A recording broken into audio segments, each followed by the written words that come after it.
We welcome you to the first online Kashmir festival organized by Global Kashmiri Pundit Diaspora in association with I Am Buddha.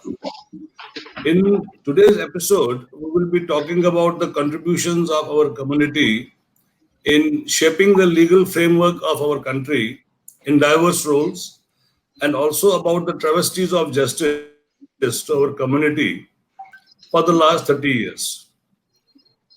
Kashmiri Pundits have not received justice for 30 years for the rarest of rare crimes. Yet we have forgotten that it is Kashmiri Pandit lawyers who fought for justice for India and dispensed justice to Indians. Justice Shambhunath Pandit was the first Indian Kashmiri judge appointed by the Britishers in the Calcutta High Court in 1862.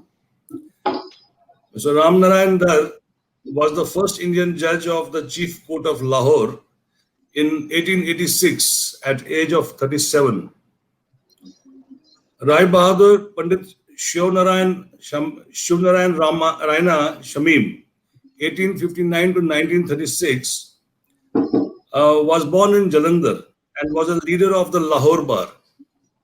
He was instrumental in drafting the Sikh Gurudwaras Act, 1925, and remained standing counsel for Shiromani Gurudwara Prabandhak Committee at the Lahore High Court from 1925 till his demise. Pandit Kanwar Narayan was the chief judge of Mandi High Court in Himachal Pradesh. We were leaders in the freedom movement. Prominent lawyer Sir Tej Bahadur Sapru led Indian constitutional reforms. Ayodhya Kunjru was the leader of the Allahabad Bar. Pandit Motilal Nehru needs no introduction. Today you see us all over. Honorable Mr. Justice Rajiv Narayan Raina is a judge of the Chandigarh High Court. Sanjay Kaulji is a Supreme Court judge. Arundhati Katju led the struggle against the homosexuality law.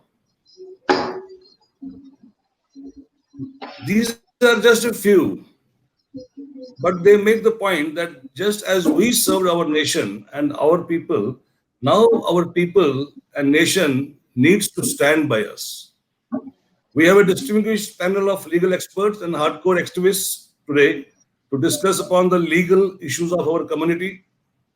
Today, while we will be discussing the problems of our community, the legal issues, we will also attempt to draw a roadmap for our community to seek justice in a comprehensive and sustained way. Let me introduce the panelists. Mr. Pratap Venugopal. I have requested him to also be the chairman of this panel, and at the end of this discussion, request him to give us a wrap-up of the roadmap ahead. And we are very thankful to you for joining us, sir. Mr. Pratap Venugopal has obtained a BSc in microbiology from Bhavans College, Andheri, then an LLB from Kerala Law Academy College, Thiruvananthapuram.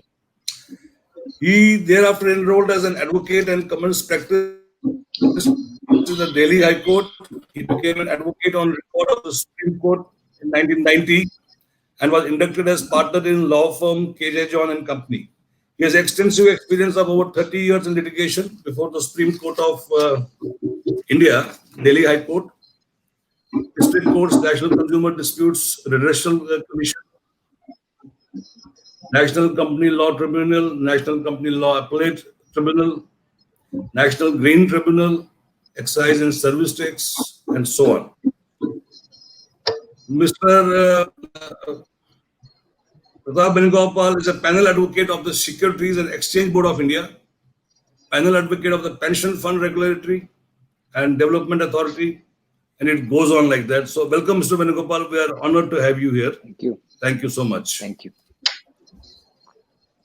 Ms. Preevanda K. Sapru, she has received her BA from Jammu University and her LLB from the University of Jammu. After being called to the New Delhi bar and working as a lawyer for 3 years, she obtained her Master's in Law in Public International Law from the University of Minnesota. She then immigrated to Canada and obtained a second LLB from Osgood Hall Law School and the Joint Committee of Accreditation. She articled at Green and Spiegel and was called to the bar in Ontario in 1998. She has been practicing exclusively immigration and refugee law since 1998 and has been working in association with Lee Salzberg since 2011. Ms. Preevanda has extensive experience in all areas of Canadian immigration, refugee, and citizenship law. She assists clients with applications for permanent residence, including under the Federal Skilled Worker Program, Canada Experience, class and provincial nominal programs, family sponsorships, humanitarian and compassionate application.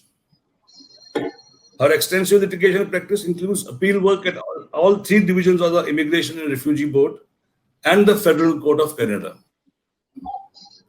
As head of the Educational Committee of the Refugee Lawyers Association of Ontario, Preevanda has been an active member of the organization's Executive and Access to Justice Committee.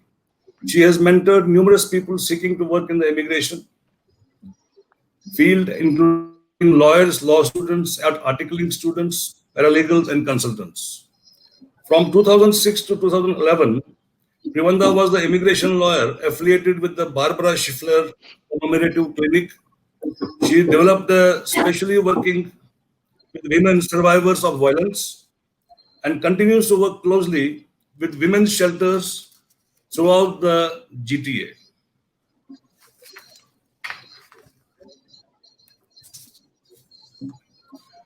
Shri Ashwani Chrungoo, he has a very wide and extensive experience in banking as well as in social service. He has joined the RSS Shakha in 1967 in Shitalnath, Srinagar, Kashmir.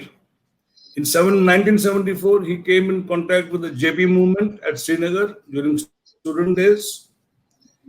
Immediately after the proclamation of the emergency in the country, he has worked as an underground activist under the banner of Lok Sangharsh Samiti and campaigned for restoration of civil liberties and fundamental rights in the state and the country at large. After graduating from Kashmir University, he has taken up a number of social welfare projects in the erstwhile district of Doda in J&K state and worked there for 3 years as RSS Pracharak. He has joined State Bank of India in Kashmir and then worked for 25 years and then has taken voluntary retirement to focus full-time on the social service and activism. He has taken a leading role in the post-exodus period of our community to espouse our cause, filed case of human rights violation of the displaced person at National Human Rights Commission, and fought it vigorously for 8 long years till the final decision of the case.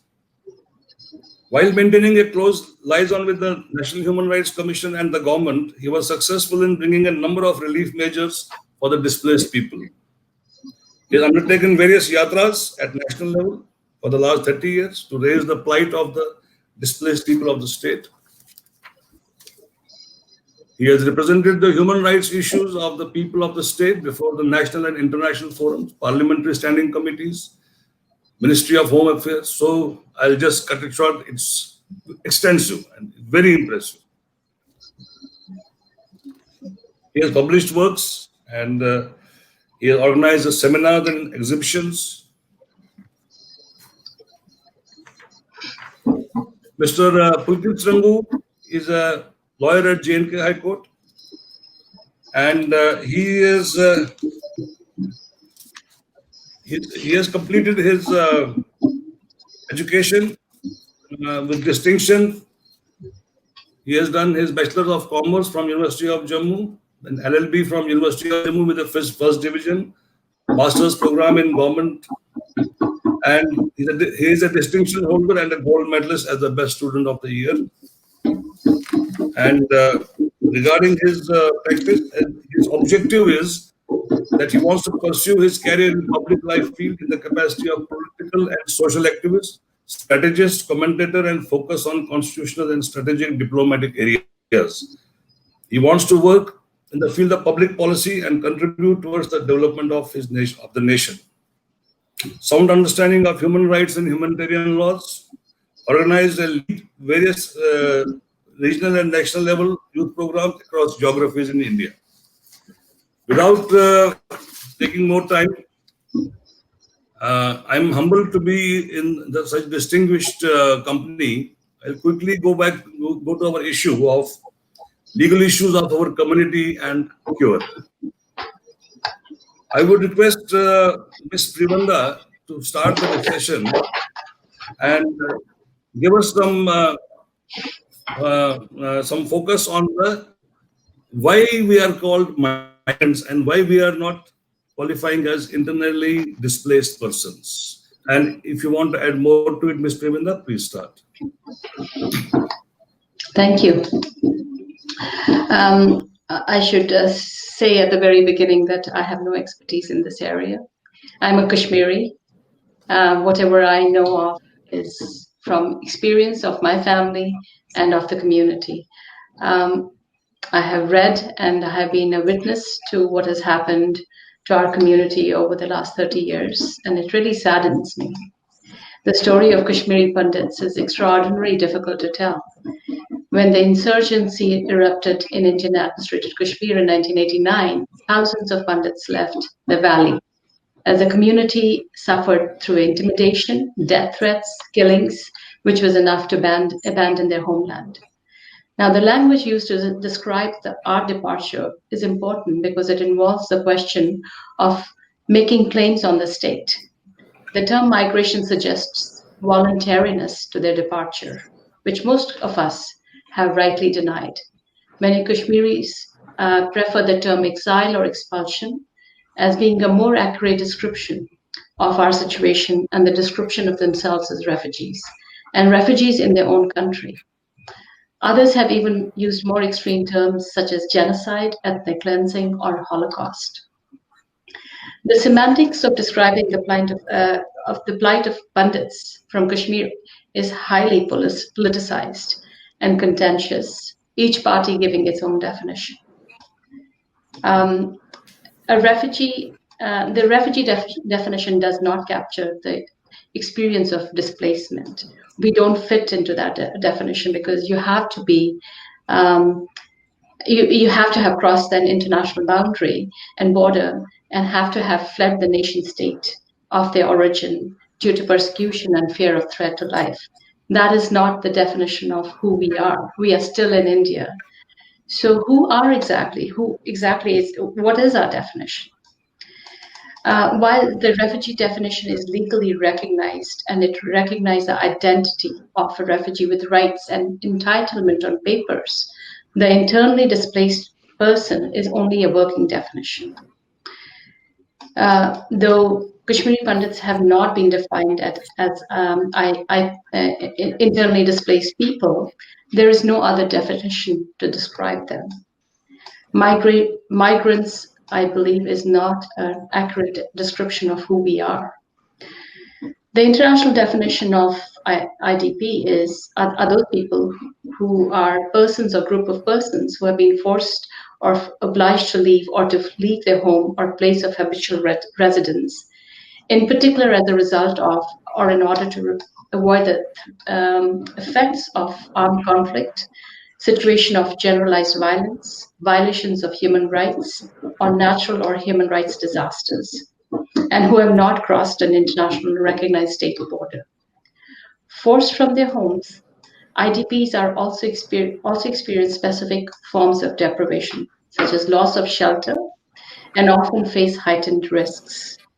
These risks may include armed attack and abuse while fleeing in search of safety, family separation, including an increase in the number of separated and unaccompanied children, heightened risk of sexual and gender-based violence, particularly affecting women and children, arbitrary deprivation of land, homes, and other property, displacement in inhospitable environments where they suffer stigmas, marginalization, discrimination, or harassment.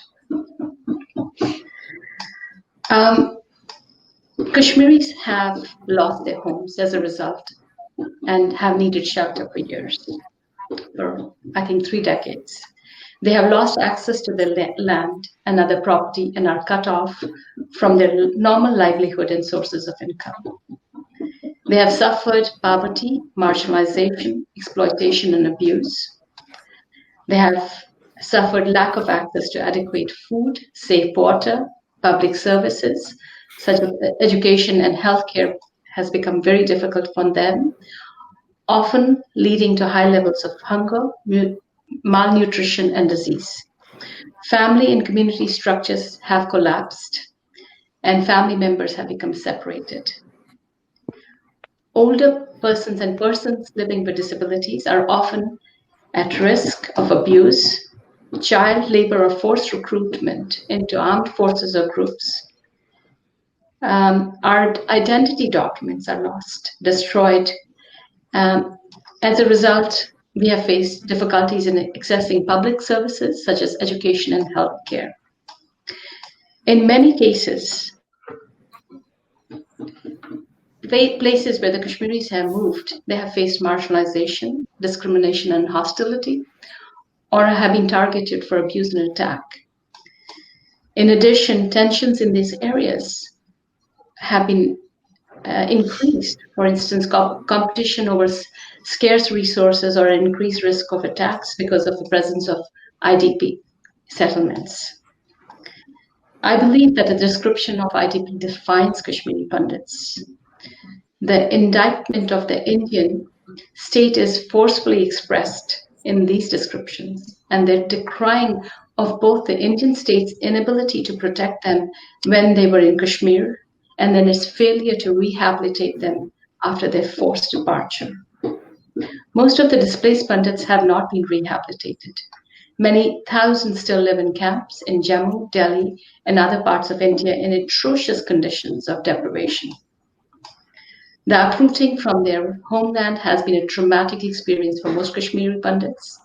Accounts from Pundits living in miserable conditions of deprivation in camps suggest a variety of tolls taken on them as a community that range from the decline in their birth rates, since the accommodation in these camps allows so little privacy, to large numbers suffering from mental illness such as depression and paranoia and other health concerns.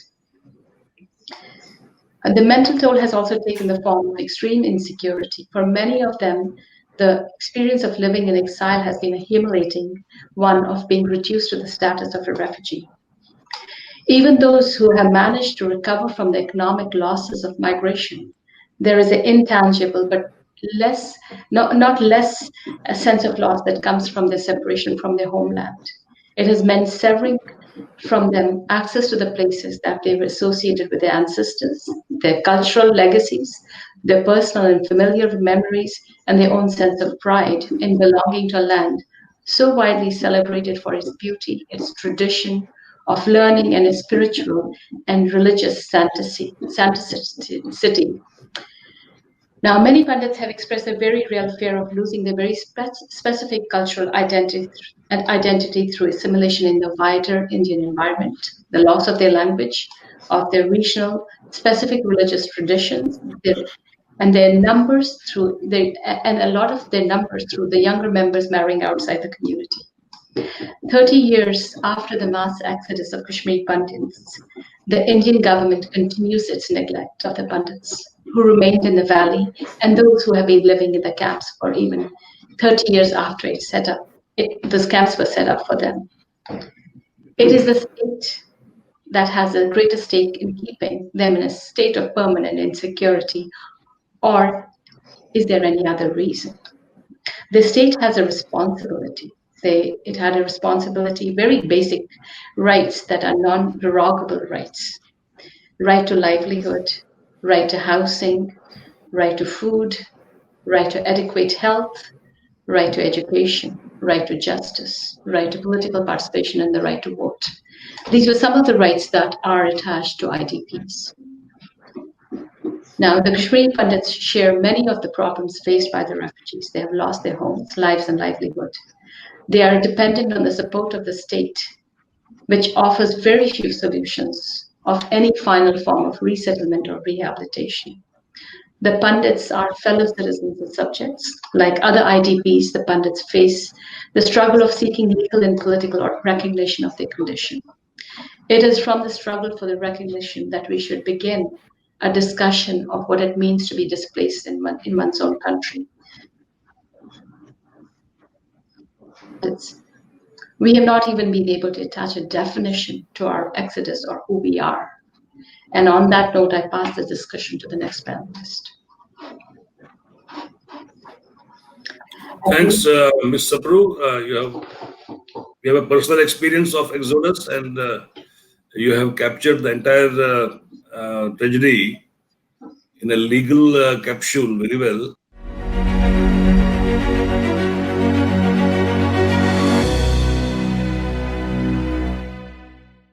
When the exodus, forced mass exodus took place, there were a lot of issues that disturbed the conscience of the citizens of India.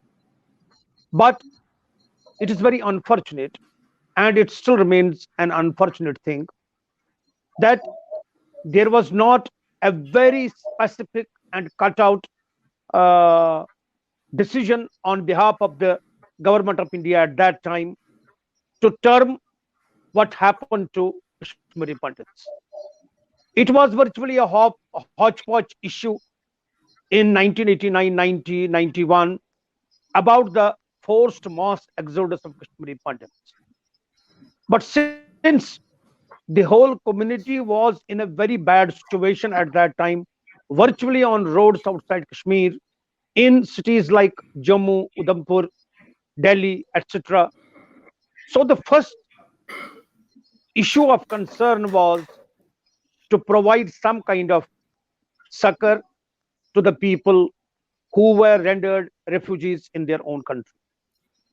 Having done that to a partial satisfaction, we thought at that time that it would be prudent to go for a political struggle so far as our issue of displacement and resettlement in Kashmir was concerned. So a political struggle was initiated with a very specific goal and agenda. And part of that agenda was indeed to fight the issue of displacement at a very specific level of human rights violation. I chose this subject for myself, and some of my colleagues lent support to me. And with that, though we had no experience or any kind of an expertise on the issue, at that particular point of time, I am talking of early 90s, the issue, the terminology like genocide, ethnic cleansing, refugees, internally displaced persons, human rights violations, they were by and large Greek to the people here, in particularly in Jammu and Kashmir state. But Marta kya na karta, we gathered some sort of expertise in the subject. We discussed the issue with certain people, and then we decided that we should raise the issue of human rights violations in a very specific and a specialized context. Specific in the sense because the fight was fought at a very specific level. Specialized because the struggle on this particular issue of concern was designed later to create a new history so far as the struggle of Kashmiri Pundits was concerned. And we continue to write that even on date. I need to inform that it was in 1993 that the National Human Rights Commission was incorporated through the act that was passed by the Parliament. It was known as Human Rights Act of 1993. Consequent upon which National Human Rights Commission was established in New Delhi in the Sardar Patel Bhavan in early 1994. Possibly mine was the among the first application, rather a complaint before the National Human Rights Commission on 7th March 1994. At that very point of time, people would not give much credence to this sort of a struggle that we envisaged we will fight at National Human Rights Commission. However, we pursued the subject at the National Human Rights Commission level, almost every month going from Jammu to Delhi, attending the meetings at National Human Rights Commission.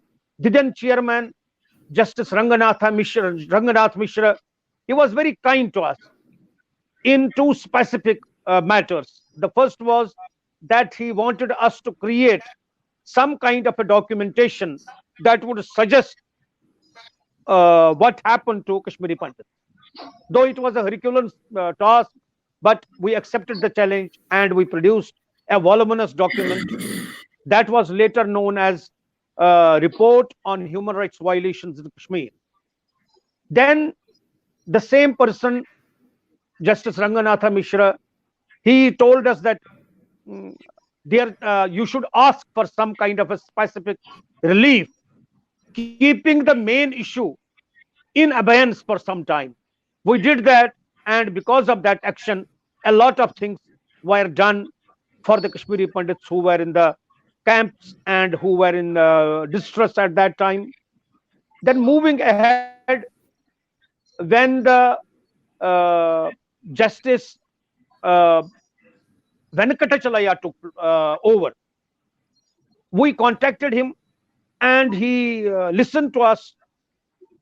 There was an elaborate kind of a presentation that was made before him, rather before the full commission of 7 members at that time, including the chairman of Minority Commission and the chairperson of Women Commission and SC/ST Commission. They were also at that time in the full commission as ex officio members. So it was a very great presentation of 4 hours. I made the presentation, and Justice Venkatachalaya decided to constitute commission's court on the issue. It was a historic judgment. It was for the first time happening like that. It was the period of 1996 that the commission established the commission's court to go into the investigation, to go into the excesses, to go into the issue that were raised. They also advised us to go for a senior counsel who would project and present the case in the commission's court. So we contacted late senior advocate P.N. Lekhi. He was kind enough to accept our proposal. He came forward, fought the case for 3 years, from 1996 to 1999, with whom we also requested 2 more lawyers. One among them, Rajiv Shakdar, is now a justice in Delhi High Court, and another advocate, R.K. Pandita, he is unfortunately not with us now. He passed away some 10 years ago. They assisted Mr. P.N. Lekhi, and it was a Herculean job. It was a wonderful job, though in my own thinking, number one, and number two, out of my own experience, I thought, and I always maintained that, and I still maintain that, since Kashmiri Pandit issue of displacement and resettlement is basically a political issue, so it should not be fought in the courts. The main issue should not be fought in the courts, and courts cannot provide any kind of a justice, and I maintain that. But at the same time, I believe observations, decisions on different cases of the courts can be used in the quasi-judicial struggle. With that premise, I went forward, and in 1999, we got a good judgment of the National Human Rights Commission Court. It said that acts akin to genocide have been committed against the Kashmiri Pundits, because our main plank was that genocide was committed against Kashmiri Pundits.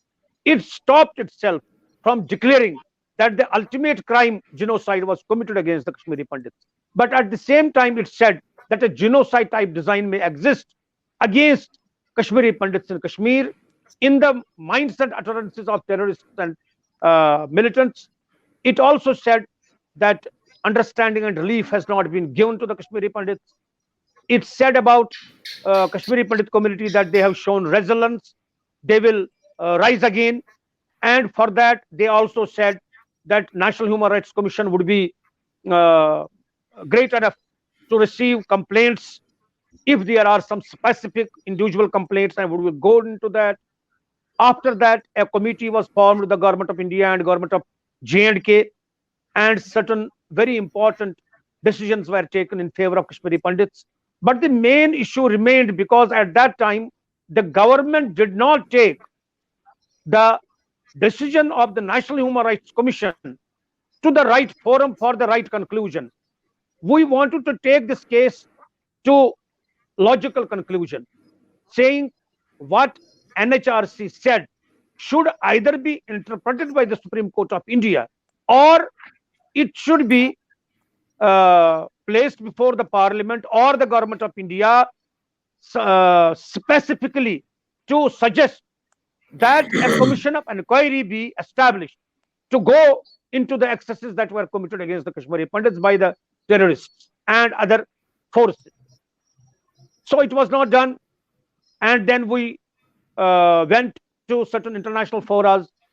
There is hardly a forum in this world which we did not go to, and which we did not filled up with whatever we had at that time, so far as the documentation is concerned, so far as the articles were concerned, memorandums, etc., anything and everything.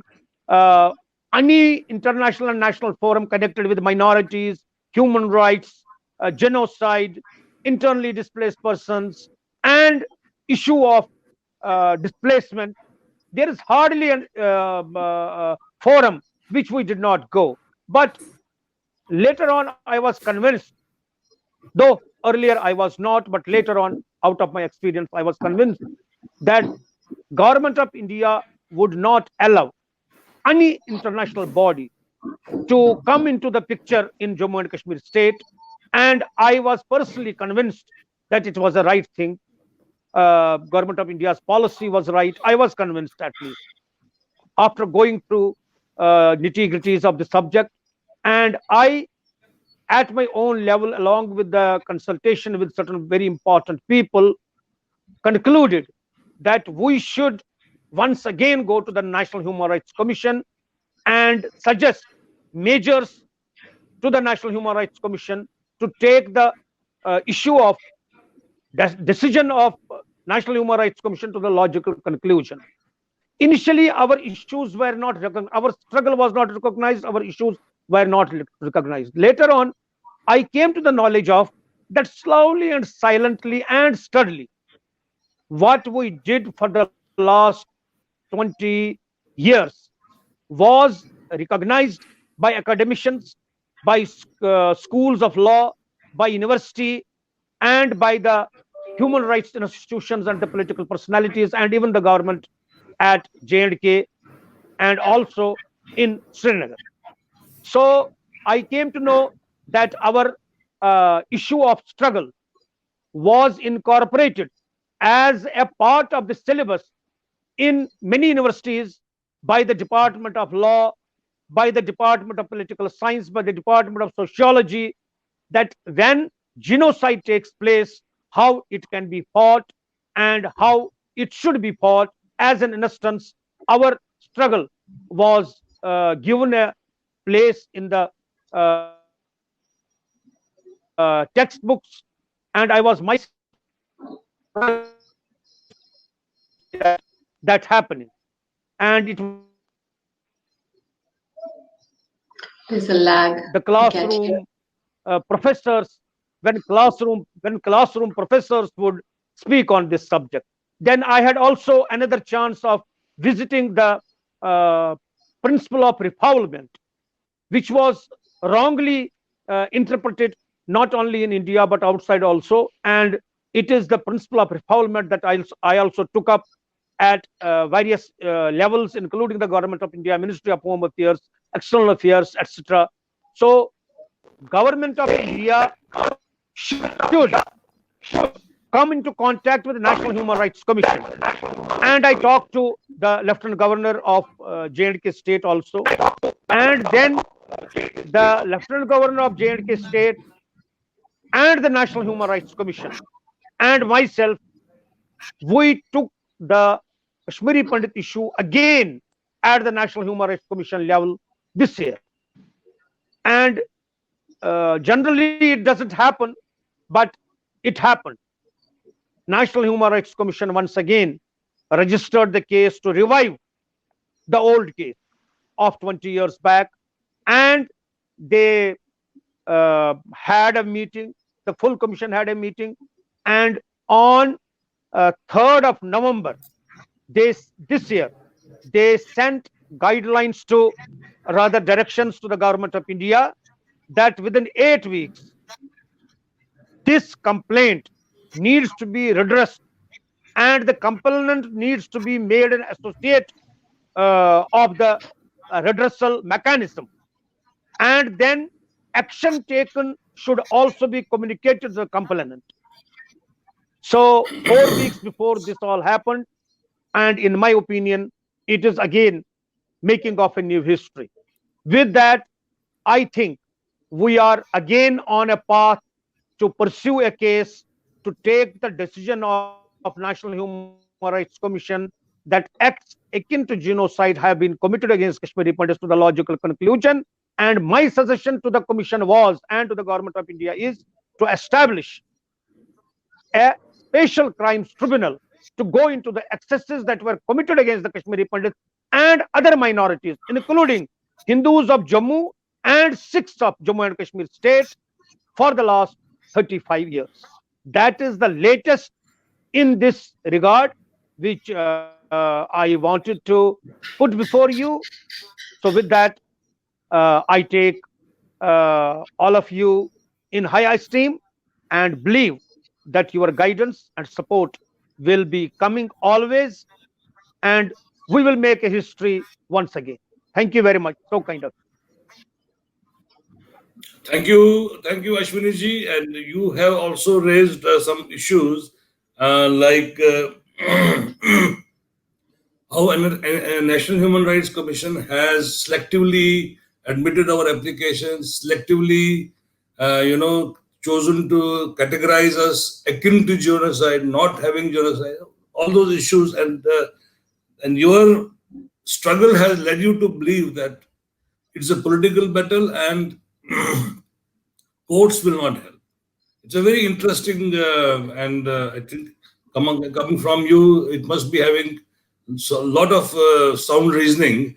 I would, end of the time, when Mr. Venugopal wraps up, I would request him to comment on this also.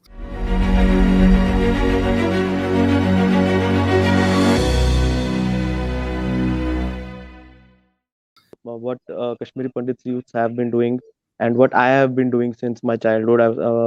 So I would be focusing on abrogation of Article 370 and domicile law, what it has created, how there have been some issues with these laws, and how we have tackled those issues. First, I will be talking chronologically. So I will be taking up the issue of abrogation of Article 370. Everybody and those people who don't know that in Kashmiri Pandits struggle, the main focus point has always been return to our homeland, and for that we look towards the Margdarshan resolution that was passed in 1991. If we look closely to that resolution, in that resolutions there have been some guidelines, some major points which we have focused, and those major points are that एक निशान एक संविधान होना चाहिए, हमें union territory होनी चाहिए, जो हमारा homeland हो, the homeland that we require should be a union territory, and the constitution of India should be implemented in complete letter and spirit in that part of the land. So these, with the abrogation of Article 370, these things have been implemented in Jammu and Kashmir state on a whole. So if we look towards that, we have been fighting for these things, for these measures to be taken place, so that the hegemony, so that the Islamization of rules and regulations which have been brought into the legal setup of Jammu and Kashmir state, those would be avoided, those would be curtailed. Like now, I would be talking about the domicile law. There was a huge hue and cry with regards to the domicile law. As we all know that it was brought into by the Ministry of Home Affairs on 31st of March 2020. And with that, when it came to be in uh, it came, there were some categories which were put into the domicile law, and they were like who would be the domiciles of, they were described who would be the domiciles of this J&K union territory. So with that regard, there were some issues which were not taken up by the government, and it was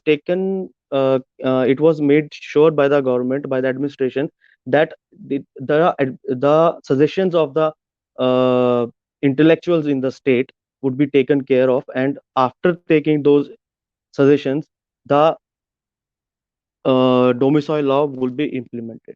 After the suggestions were made, there were some categories included in the domicile law, and it was make sure that the domicile law uh, should be not misused as the prior state subject law has been misused by the earlier governments, earlier administration. So it was make sure that those misuse should not be continued. If we look with regard to the how domicile law is not to be misused, the recent land laws, in those land laws, domicile law has not been. So if a person who wishes to purchase a land in Union Territory of J&K, it is not required that that person should be a domicile of the state. So it has been very we have been uh, from day one, we have been making sure through our activism, through our social activism, through our political activism, through our legal activism also. There have been so many PILs, like after you have seen how after abrogation of Article 370, so many people rushed towards Supreme Court of India. So many people, there were so many petitions that were filed in Jammu and Kashmir High Court, challenging the law, challenging the Jammu and Kashmir Abrogation Act. So by doing this, those people came in forefront to oppose these laws. But we have been countering them in Jammu and Kashmir State, in Jammu and Kashmir High Court, by appearing in those cases, and by also by making sure that the laws which have been brought here, our suggestions should be taken into consideration. And as we all know that the benefits of the domicile law is towards the youth of the state, and it is very necessary to uh, if we see what the benefits of these are, that the youth of the state is for the youth of the state is that in the field of, if for the state government jobs in Jammu and Kashmir state, we need domicile certificate, and for the admissions in professional institutions like medical, engineering, we need domicile certificate. So this has been made very clear, and our suggestions have been taken care of by the administration here, and our what our main aim is, so that the people here are not felt as backward as they have been, as not pushed back as they have been in the past. So for that, we have been taking measures, like we have been participating in seminars, we have been participating in participating in discussions, debates, so that the people here are aware of these laws what the government of India have implemented. So by this, by saying all that, I would rest my case. Thank you. Excellent, Pulkit ji. I think you have touched a very, very valid issue after the removal of domicile law in our union territory now, the local youth may be feeling now that they may have loss of jobs because of other people coming in the state and living there as Indians, and finally the local youth may be deprived of their. So you have touched upon a very valid issue, and you have also said that you are actively, highlighting this issue, doing symposiums and seminars, and there are some PILs also which you have submitted, or your friends. I will also, after Mr. Venugopal speaks, if we have time, I would like to go for a small panel discussion that the legal activism in our community is, I think, the lowest in the country. I have seen other communities who are very active in legal activism. But somehow I feel that we as a community, we avoid going to the court, we avoid the process of the court, and somehow we feel that it's going to take years and generation. If there is time, we would like to touch that. Mr. Venugopal, please go ahead with your points of view.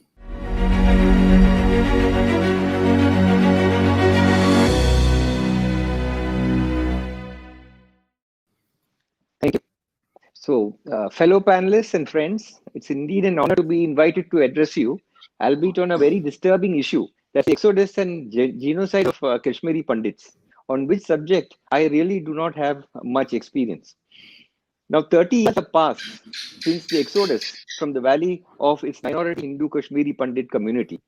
According to estimates, about 343 Kashmiri Pandit families have been killed in January 1990. More than 70,000 have fled between the years 1990 and 92, and the fight continued till 2000. Number of Kashmiri Pandits killed by militants between 1990 to 2011 has been placed at about 399. 30 years is indeed a long time, and a whole generation of Pandits has been lost, while another generation is on the verge of departure. In the last 30 years, Pandits have protested, they have made appeals to government and human rights organizations, petitioned the judiciary, and have longed for return to their homes in Kashmir. They have struggled for survival in unfamiliar lands. They have faced humiliation and trauma, and they have tried to rebuild their lives and have strived literally to thrive. Now, 30 years in exile have been marked with massive losses, I would say killings, deaths, and heartaches. The wounds have lingered on all these years, and with very little or no effective balms. As far as litigation is concerned, both Mr. Kaul and Mr. Ashwani Kumar have pointed out its lack of effectiveness. Maybe this is because I feel there may be a lack of collective thinking or thought and action. Justice delayed, they say, is justice denied, which is a legal maxim, meaning that if legal redress or equitable relief to an injured party is not available or forthcoming in a timely manner, it is effectively the same as having no remedy at all. Sadly, after 30 years, Kashmiri Pandits are still waiting for justice and homecoming. Now, therefore, I feel there is a need for collective thinking and collective action. And the lack of this, for example, is demonstrated in the PIL or public interest litigation, which was filed in the Supreme Court in 2017, where this issue was sought to be agitated, invoking, of course, Article 32 of the Constitution of India, which protects or which is to protect the fundamental rights of its citizens. What happened there was, unfortunately, this particular public interest litigation was dismissed on the ground of rank delay of 27 years. And the Supreme Court observed that all these years, the passing of all these years could effectively wipe out all evidence. Now, it is well known that the High Courts, the jurisdiction conferred by Article 226 of the Constitution of India, which is jurisdiction, has a wider scope of inquiry. So probably it could have been more appropriate to have approached the High Courts under Article 226 and sought maybe a better relief and remedy. However, as the Buddha has said, do not dwell in the past, do not dream of the future, and concentrate the mind on the present moment. So therefore, it is time for us to for all the Kashmiri Pundits to introspect and arrive at a collective decision to proceed further.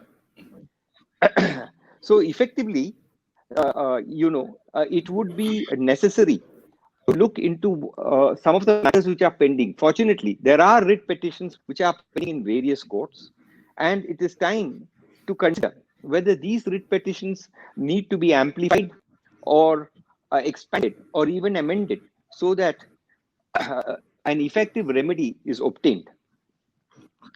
Then another aspect is, or another option would be to seek information from authorities in Kashmir itself, probably by invoking enactments like the Right to Information Act, and obtain information on what has been done or what has not been done, and what is the proposed plan of action by governmental and other authorities. And after collating these information, it would be desirable to try and understand whether this could be used maybe in the pending petitions or probably in even filing fresh ones. But this should be a collective endeavor, and inputs of all are definitely necessary. This is the only way forward, and probably we should they should also agree to disagree wherever necessary, and also without delay, as so much time has already elapsed. To sum it up, collective action without delay is definitely the way forward. And to quote Ada Adams, there is light at the end of every tunnel. Some tunnels are just happen to be longer than others. With this, I would like to conclude. Thank you. Thank you, sir. Thank you, Mr. Venugopal. You have, I think, hit the nail on the head by saying that there has been activism, but it has been on individual basis and Lone Ranger basis. We have not actually, as a community, moved in the single direction that would have been more effective. As you said, there are many petitions. Some have been decided by the High Court, but there is no action taken by the state government. Some are still pending. There's one instance where one single boy, he has filed a petition for the murder of his father in Udhampur. He was a school teacher. And at the same time, he has filed a petition against Bita Karate, who has killed 27 Kashmiri Pandits, and he has confessed on the TV. This young boy, Mr. Vikas, he is fighting it, and I don't see many others. But as you said, it's time for us to move collectively. And there I would say, Mr. Ashwani ji, to speak a few words, how we can bring our community together on a single platform, at least for our legal activism or for our human rights, leaving all other political issues aside. Ashwani ji.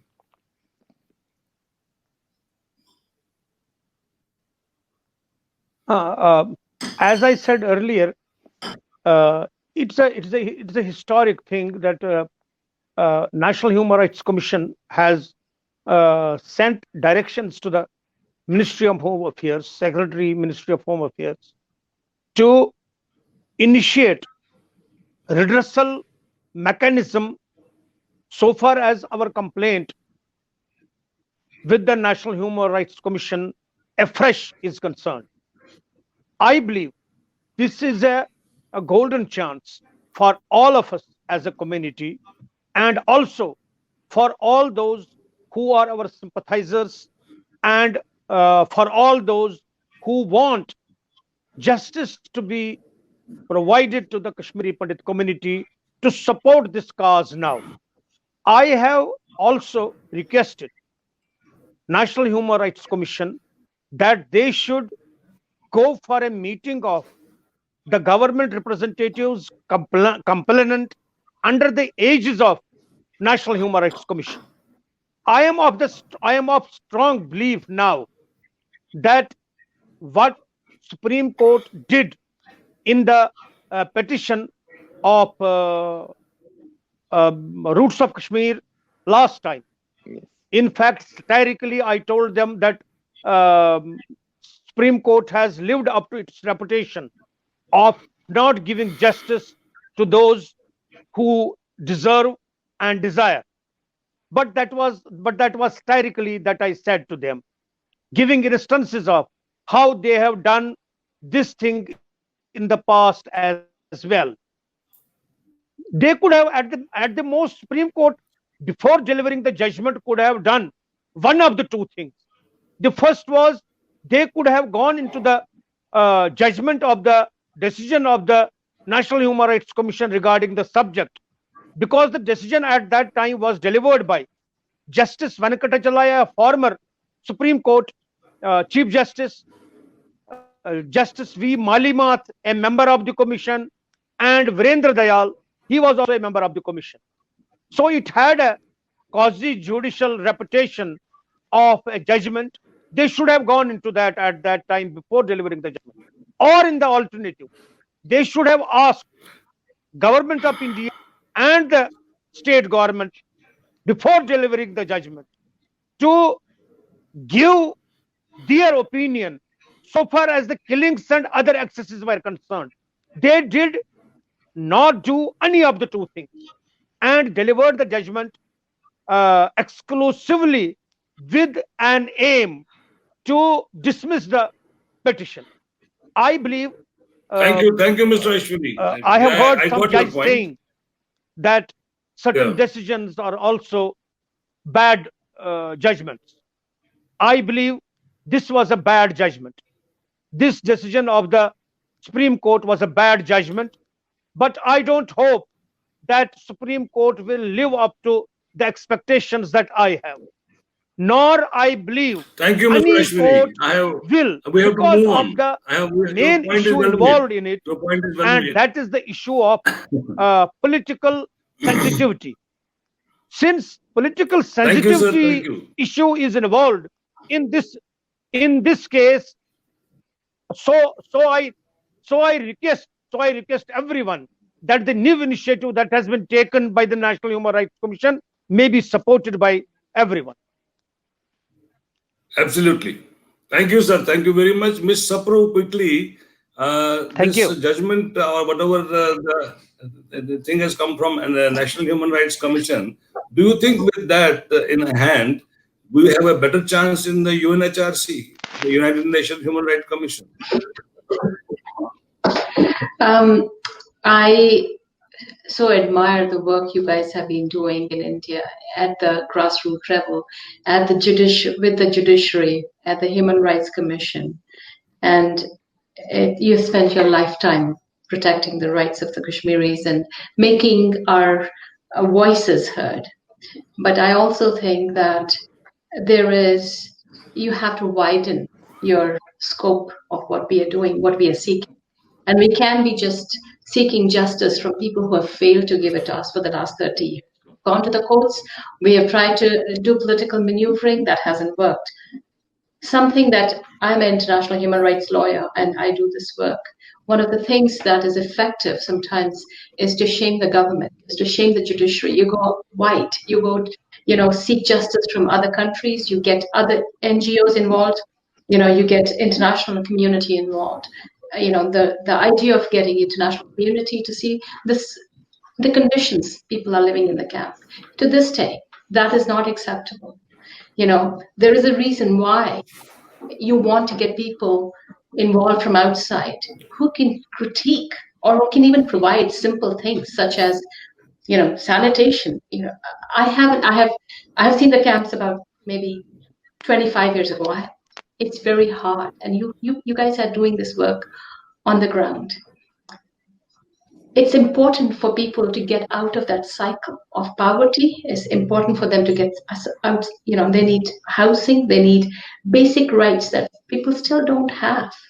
And you need to get help from the international community. I strongly believe that You need to reach out outside of where you have just been going for the last 30 years. And there are avenues within the UN, there are avenues within other international organizations. We all have to come together. As Mr. Venugopal indicated, we can't look at what's happened behind. We have to go ahead. We have to look ahead. And we have to think about now, what do we need to do? Where are we after these 30 years? There's a lot that has been done for the people, but there's still a lot that still needs to be done. First of all, we need to be defined as who are we? We need a place to live. We need a place to live with dignity. Are we living like that?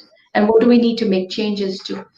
I think it's a slightly rethinking of what has been done for the last so many years. How can you get different results?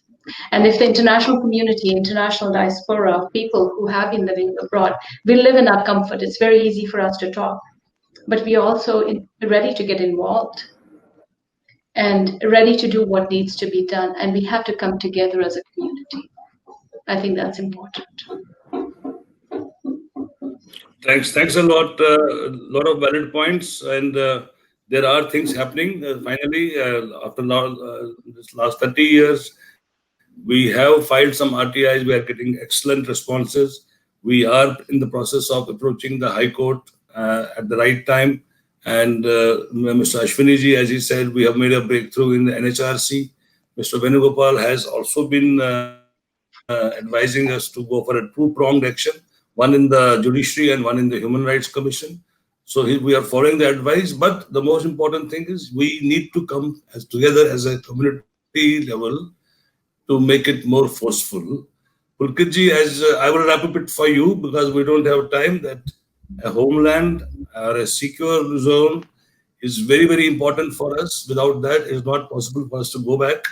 And we have to put this demand very forcefully so that the government understands that there is no other option except putting us back in Kashmir in a very safe zone. So Venugopal sir, I will request you to wrap up this discussion, and if you have any further advice for us. So I would first of all like to thank all the panelists for their very insightful comments. Ms. Sapru has given us a very good insight on the status, as well as the sufferings, and because of her personal experience. And she has very pertinently pointed out it's time that the international community of Kashmiri Pundits be involved in any collective, so that collective action could be taken in the when we move ahead. I am very thankful to Mr. Ashwani Kumar, who has given us a history of the entire movement, so to speak, and his various actions before the National Human Rights Commission, which I think is a very valid forum, and where actually things can happen, and his opinion on how things should go ahead would definitely make a difference. And as far as Mr. Pulkit is concerned, he has given us a very good background on the domicile law, its maybe the shortcomings and the way forward. So on the whole, I think it's been a very fruitful discussion and a collective. And to sum up in short, again, I would reiterate, it is only collectively that we can move ahead, and we should put the past behind us and think of the future. And to do that, we need to involve all those who are really wanting to help, including the international community, and probably we could seek Ms. Sapru's assistance for that. Thank you very much. Always, it'll be my pleasure. Thank you for inviting me. It was a privilege to talk to you. Yes, it was a privilege to talk to all of you, and I hope this panel discussion will bring out an advice. As Mr. Venugopal said, we need to live in the present, and we need to plan without getting bogged down by our past. Otherwise, it's very difficult to move forward. So with those words, I thank all of you, and namaskar. Thanks.